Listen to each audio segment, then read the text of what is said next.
Welcome back, aspiring homeowners. Here we are again with step 8 of your journey to buying a home in today's market with me, Daniel Byer, Team Ringgold, Keller Williams, One Legacy Partners, here in Topeka, Kansas. That last part is super important today because I do want to emphasize that this process, though it is generally the same across the country and some places throughout the world, I want to make sure that I do emphasize that this is me speaking from my personal space here in Topeka. But we are going over the offer and negotiation process. So, what does that look like? Well, let's start with you found a home you like. All right, what's the next thing we do? We're going to sit down, go over a bunch of documentation. They talk about putting in an offer. Here, it's a 7-page document for an offer contract, and it is the contract that we have to write that spells out all the specifics of what you're offering to the seller in this purchase price. Time frame, when do you want to close? What are we talking about for escrow money? Something we'll talk about later. All of these different things, including inspections and your closing date, all of these different things will be covered when we sit down to make this offer. And if you find yourself in the situation where you're writing multiple offers on multiple different homes day after day after day in a particular type of market, you may find that you become a little bit of an expert yourself, but never feel like, oh, I've done this, I shouldn't ask that question. Please, if you have a question about a document you're signing,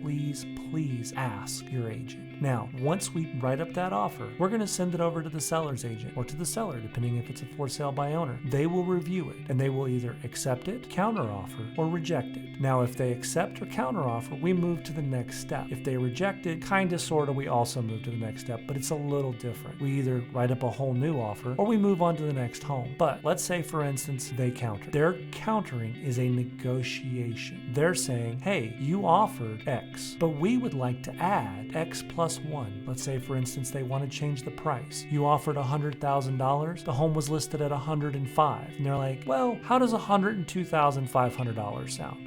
Let's meet in the middle. It's a negotiation. Now, I can, as your agent at that time, tell you whether or not I think that's a good negotiation or a bad negotiation. Let's say the home was listed at 105 and they countered at 110. I can't say that meeting in the middle at 105 is really the best way to go because that puts you right back at list price. Or maybe it is. That's a very specific per home thing. And it's going to be a conversation each and every time. And that negotiation between you and I, and then between I and the other agent, is how this will affect everything that follows. These negotiations take place up front so that once everything is signed, everybody follows the same pattern. The pattern is laid out in the contract that we all negotiate. Nobody deviates from that unless everyone agrees. And at that point, guess what we do? We negotiate. Once that negotiation time is closed, and then we get to that accepted offer. What does that mean for you? Well, congratulations. You are very close